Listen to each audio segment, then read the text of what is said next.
create some new foundational tools in my toolkit. Okay, well, I'll give you the 3 things really quick because I make it super simple. I call it the 3 P's that you need to do every single day, okay? Number 1 is prospecting. Number 2 is presenting. And number 3 is promoting. So number 1 is prospecting. What does that mean? That means you're prospecting new people to become customers of our company via social media, via Uber, via Tim Hortons or Starbucks, via every time you go out to eat dinner, you're talking to the waiter, the gym. Every time I go to the gym, I talk to people. Everyone. It's the easiest thing. Yo, what's up, bro? Hey, man, what's going on? Nothing, man. I'm new over here. You know, what are you doing out here, man? What's fun to do in Scottsdale? Oh, man, I go to school. And listen, if you're on the call and you're like, I can never do that, then you're never going to do it. And that's a whole other conversation. But if you think... That's how I live. That's how I live. I can tell. You're a realtor. I actually started in real estate at 18. I saw $1 Million Listing and I got my real estate license I tried to get it, but it took me a little bit. But I actually got into real estate before network marketing. That was my first, I'm my own boss. This is cool. But anyway, right? Prospecting new people every day, doing presentations every day. That's like we call it show the plan. And this is like, old school Amway, Dexter Yeager. I think his family's been paid $1 billion in network marketing commissions. It's just undisclosed. It's insane. And this is all he said. He said 5 to 6 nights a week, I'm showing the plan. And I heard that in 2011. And I obviously, was doing maybe 3 presentations a day, 5-6 nights a week. But the point is that you're talking about staying consistent. Show the plan every day. I mean, I don't want to say it's easy, but how much more simple is it? I mean, you got Zoom. You could be with your you could be with your kids and your husband, wife, whatever, on the couch, and you're doing a presentation for 20 minutes. I mean, I go eat dinner with my fiance. I have dinner tonight at a place called Houston's over here. I get up, I walk in the parking lot, and I get on a call with 500 people in Peru, and I talk for 8 minutes and close a presentation. I mean, it's not like, oh my gosh, the work is so hard, and it's not. I mean, it really isn't. Like, I'm not trying to be that guy, but sometimes we all need to have a little bit of perspective here and understand you can build a fortune off of your cell phone, like with a backwards hat on or Nike shorts. I mean, come on. You can't do that anywhere else, right? So prospecting, presenting, and then the 3rd P is promoting. So how well did you promote the virtual convention we just had, which was friggin' phenomenal, by the way? How well are you promoting tomorrow's opportunity presentations? How well are you promoting the training calls on Saturday or whatever you guys are doing? How well are you promoting? How well did you promote for this call? I don't know if this was a rank only call, if this was a P600 or P1. I have no idea. Jay said, hey, can you do a call? And I said, yeah, I didn't ask for any details because it is what it is. I don't care. But how well did you promote your people to get on this call? Is everybody on your team that qualified to be here on here? If they're not, you got to look at how well you're promoting calls. Somebody said that if you can become an outstanding promoter, you can make a fortune in this business. And the example I always give is what somebody gave me, Don King. I'm 31, so I might be a little young. I wasn't 25 in the Mike Tyson era of boxing or Muhammad Ali or whatever. But Don King has made more money than the majority of heavyweight boxers in boxing history. Don King never took a jab or uppercut to the face, got knocked out, got his ear bitten off. What did Don King do? Promoter. He promoted Tyson fights. He promoted Lennox Lewis. You understand what I'm saying here? You don't need to be the guy or girl. You can be the promoter, man. How good can you make Jay and Greg and Mel and Richard or Nikki? I'm just trying to think of names in this organization. It doesn't matter. How good can you make them look good? How well can you edify them? That's all he ever did was edify Mike Tyson. Boom. $50 million later or whatever, right? So prospecting, presenting, promoting, and then the term of the whole female demographic. This is all I'm going to say. 2021 International Convention, half of that room will be female. Okay. Sometimes it looks like it's a male-dominated thing. If I had Chris Terry on here, he would tell you he would say half my company are girls. Some of the more leadership roles might be male, but all that means is opportunity for you, to be honest with you. That's all I got to say. And honestly, women women are naturally better at network marketing because they're more warm, relationship cultivating, like loving, motherly people. There's some stat, I don't want to misquote a quote, but in America, I know a lot of you guys are in Canada, 80-something% of women in America that make 6 figures a year or more do it in a home-based business, which is network marketing. Right. So there's a lot of room. You guys can Google that. Yeah, we have 5 children, 3 of them are girls, and we're helping the 15 and the 18-year-old learn how to learn the skills. Wow. So yeah. We're rewriting the financial future for the children. That is a huge passion for us, especially during these times where we are at home and we are schooling our kids at home. Right. Let's write that book. So thank you, Alex. Thank you. And then my husband, Bjorn. So grateful to hear you, Felicity. This is just amazing. Jay, you are amazing to bring this opportunity. So my question is, our hearts are really in traveling around the world, and we really want to do this. But to start, I want to know the best way to coordinate and promote events locally, and then something we can take around the world with us too. Because I've got the star right here next to me. No. Yeah, together we are together. If you guys are cool with the whole C word mask stuff and all of that in your local area. Like pre C word, it would be weekly events. Like I'm a big believer in a weekly event, and this is just the way I was taught to do this business. Is like everybody does their thing, the 1-on-1s, the 2-on-1s, the Zoom calls. But every Thursday night at 7:00, we're doing a weekly event. Nobody come alone. Everybody bring a guest, and we're gonna promote. We're gonna promote the new P150s, P600s. We're gonna make them feel special. We're gonna bring them up on stage and we're gonna clap for them, and we're gonna make them feel like P150s $10K a month because that's what you do. That's how you get people to believe. So, I would say weekly events, and then as you guys are growing your organizations, I would give people a goal to hit, and then maybe eventually you travel there. Like when I got involved in 2016, I sponsored a guy named Danilo, and he was like, come to Costa Rica. And I'm like, I'll do Zooms with you. I'll come to Costa Rica when you go Platinum 2000. And this is like day 1, right? And he went Platinum 2000, and I flew to Costa Rica. We launched an event. Today he's Chairman 50, and another guy down there is Chairman 100. So the point is that you got to give people carrots to hit. So if somebody's driving distance with you, like say you have to drive 3-4 hours, be like, yo, I'm cool with doing an event, but you got to show me, you got to go P150 or P600. You can give them whatever goal you believe, but, and then you start doing events in other cities, and then it's other states. And then before you know it, you're, in other countries. So everything starts small. That's what people got to understand, is that everything starts small. Before we had 5,000 people in Bogota, Colombia, jumping up and down in an event, I was in Bogota, Colombia with Yvonne, having coffee with 3 guys at a Starbucks. And then, 8 months later, there's 5,000 people in a room. But everything big starts small. And people got to understand that, because sometimes with social media, you think it's something different, and it's not. The truth is that everything starts. I invited 50 people to my house in 2011, and 25 told me they'd show up. 10 showed up, 6 said no, 4 said maybe, 2 signed up, 1 quit, 1 stayed. 4 years later, we have 96,000 people in our organization. So everything starts compact. I know, team, don't be mad, don't hate on me, but like if I were to share in 3 seconds the start of our company, what would I share to the people when I say that, just a 1 minute clip? Yeah, our goal is to educate, enrich, and empower millions of people around the world. And the whole premise of this company, this is true, it was to bring Wall Street to Main Street. I don't want to get too deep right now, but they call it specialized knowledge because it's specialized knowledge. And unless you grew up in a certain neighborhood, or you grew up with mommy and daddy who were rich, or you grow up, some places it's so disgusting, if your skin color is different, you don't even get a shot. And I don't want to get too deep over here and political, but we're giving people opportunity, man. Like, I got goosebumps right now because I know, we have ex-felons. We have people that would never have opportunity.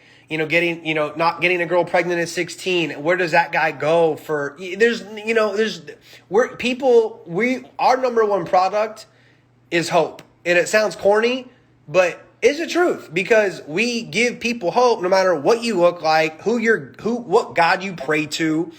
And if you look at the top people in this company, it's the most beautiful thing on the planet. And it's funny, David said it to me one time. He's like, bro, you know what's so funny? He goes, the top of this company, you got 2 Latinos, you got 2 white dudes, and you got 2 African Americans. Like, you know what I'm saying? Like, we still need Asian, we need women, but like, it's a beautiful thing to see races, religions, creeds, backgrounds all coming together for one purpose. So I would tell people, we're bringing Wall Street to Main Street, and we're giving everybody that wants it an opportunity to change their life. And that's the God honest truth of what we've done in this company.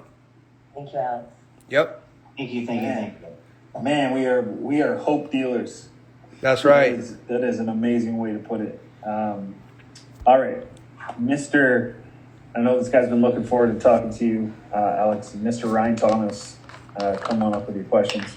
RT. How you doing? What's up, Ryan? Good, man.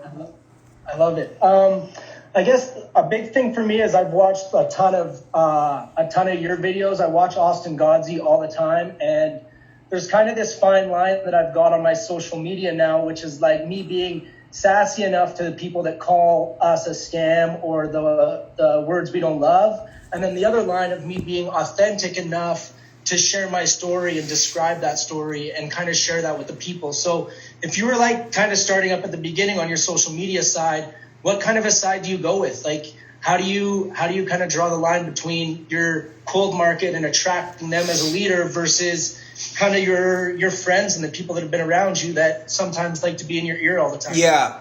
So I think the biggest thing is a couple things. I guess number one is creating curiosity, because human beings do things because they're curious.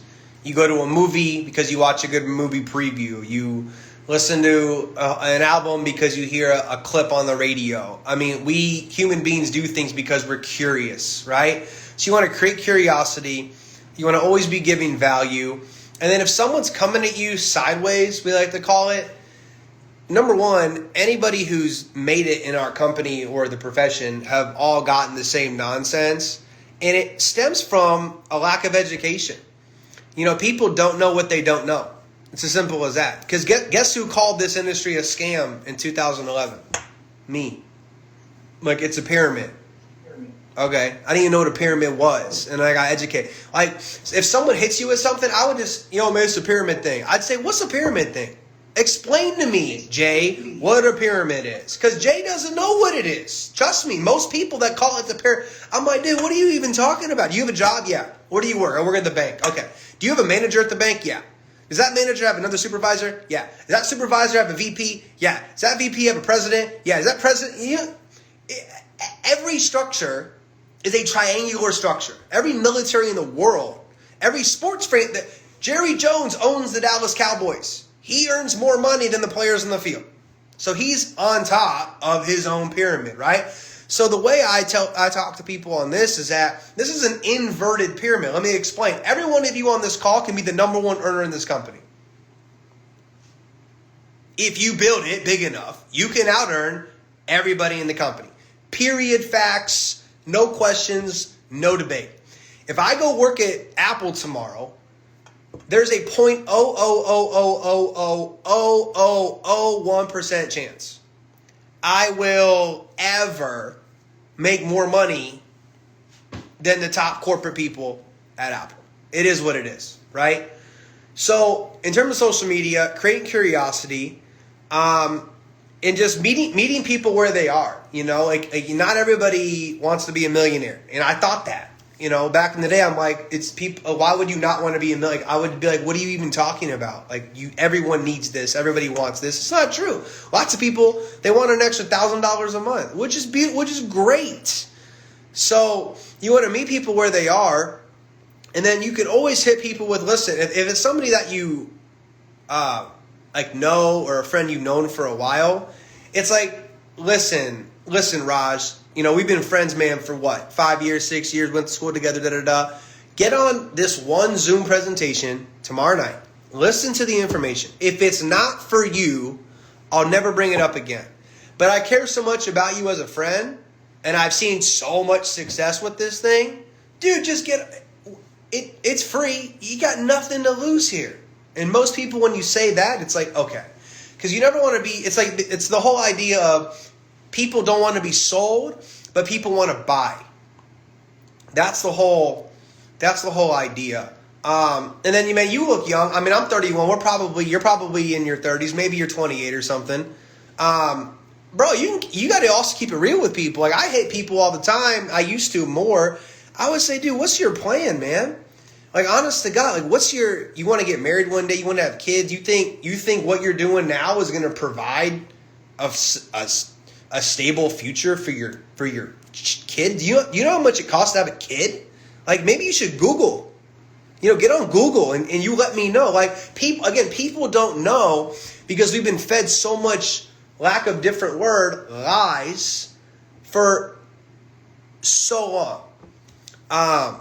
So again, sometimes you got to hit people where it hurts. If they're a close friend or if they're like your bro or your good girlfriend, whatever it is, it's like, listen, dude, like, what's your plan? You're going to do this for the next 25 years of your life and make it up to $60,000 a year in 10 years or even a couple $100,000 a year. I'm not trying to sound like that guy, but go talk to somebody that makes $200,000 a year and ask them how much money that really is when they got kids and or a husband and cars. And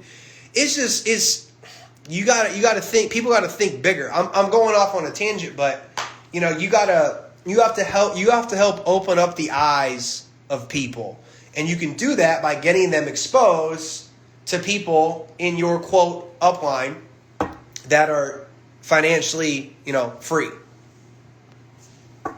Yeah. Love it. Thank you so much, man. You're welcome. Cool. Okay. Only one question from RT. That's for Bryce. But next up is Mr. Seb. Sebby, come on board, pal. Hi, Alex. What's up, man? Sebby's been nervous today, Alex. What's up, buddy? I'm Sebby. It's good to meet you, man. You too, man. Yo, I've had a lot of great questions answered already. So much knowledge. I appreciate it. One question. I thought about this for a while. I've learned, brother, I listen to you every day. Like, there's not a day that goes by where I don't at least take some time to go through your Insta or just see what you're doing. But as I'm writing down all these questions I want to ask you, I could almost hear you answering them already. So I was just like, okay, I got to think of something that would be a little bit different. So yeah. My question would be for you, brother. In 341 days, on October 17th, 2021, can I take you and your fiance for dinner? October 17th, 2021. Okay, that's going to be near my 32nd birthday. I guess the answer is yes. I mean, you may have to. Here's the little asterisk. Wherever I am in the world, bro, you got to fly because you can't be like, yo, you got to come up to Canada because it might be cold. It probably will be cold. So in October it'll be cold. Yeah, October 7th. I'm going to put it in my Google Calendar. October 17th, dinner. Fuck yeah. Thanks, buddy. Yep. You got it. Megan, you put a little alien face. Does that mean you have a question? I just want to check on Seb. Seb, that's because you're going to be what by October 17th, 2021? Chairman 25. Yeah, you got to tie a rank to that. Okay. So is it Chairman 25? Is that the rank? Here's the thing. Chairman 25, October 17, you can come to dinner, but I'll pay for it as long as you're Chairman 25. Yeah, I'm Sebby's date. I'm just saying. Sebby, I'm a date. I'm gonna be a girlfriend at that point. I'm your freaking date, okay? There we go. Oh my God, dude. I'll be Chairman 50 by then, so I'm coming. Plan to say, hey, don't everybody crash Sebby's date he's planned, okay? Let Seb have his time. You guys all just let Seb do his thing. See you guys. Thanks, brother. And then I think one last question here. sake, I know that late, and there's one more question here. I know we've been chatting with you for a while here, Alex, so we'll finish up here as quick as we can. Mr. Gordon Taylor. Yeah, what's up, man, Alex? How you doing, man? I'm good, man. Thanks so much for How you doing? Hey, I'm doing awesome, dude. You know, listen, I've been listening a lot to Grant Cardone, one of your mentors lately. Been really paying attention to his money mentorship, and the way he then closed the deal. And I want to know for yourself, what are 3 of those hard questions you like to ask people? And one also, what is your non-negotiable?